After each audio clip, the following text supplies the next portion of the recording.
in alignment with your Americanism. After 400 years, don't you see the history?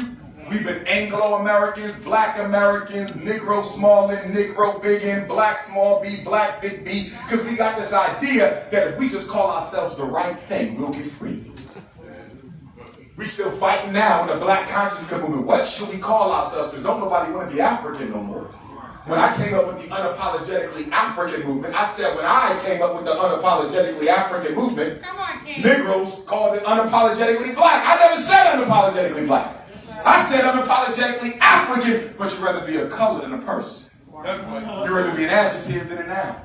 That self-hate is still within us to this very day. And that's why you got to have a psychological resurrection and reconstruction before you have anything else.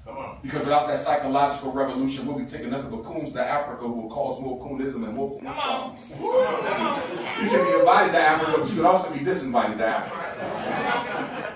For those who go back to meet with Africa, right now I'm working on a 3-nation repatriation community where I want to build the Frederick Douglass Marcus Garvey Academy in 3 different African nations with a supporting community right around it. And for those who go back with me, you're going to have to go through re-Africanization classes. Black woman, no weaving perm will ever go with me to Africa. Black man or homosexual or white girl will ever go with me to Africa either. It must be from a Garvey mentality. And when we talk about Garveyism and Pan-Africanism, what exactly is that anyway? Number one, let's summarize Pan-Africanism so we're on the same page. Because now with the popularity of Pan-Africanism, everybody seems to be one. Well, I grew up one. Principle number one, all African people, wherever they are in the world, are members of the same human family. And we identify with that human family. Because that identification with that human family supersedes our identity with anything else we believe in. In other words, you're never a Muslim who happens to be an African. You're an African who happens to be a Muslim. You're never a Christian who happens to be black. You're a black man who happens to be a Christian.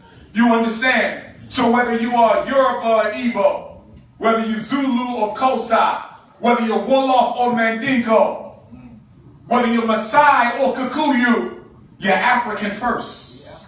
Whether you speak Spanish or French, whether you speak Zulu or whether you speak French, no matter what tongue is in your mouth, no matter whose flag you pray to, no matter what God you honor, we're African first. And why do we identify with our Africanity before we identify with any other membership? Because the only thing you belong to, and if I'm wrong, prove it, the only thing you belong to that you can never change, fixed by God, is your African racial membership. You can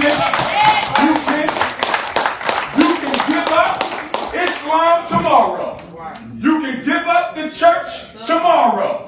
You can give up your citizenship in your nation tomorrow. You can start speaking a new language tomorrow. But you are African for the rest of your life. And that's why identifying as African comes first.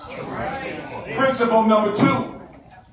And these are in no order because they're equally important. Principle number 2. As Africa goes. As Africa goes.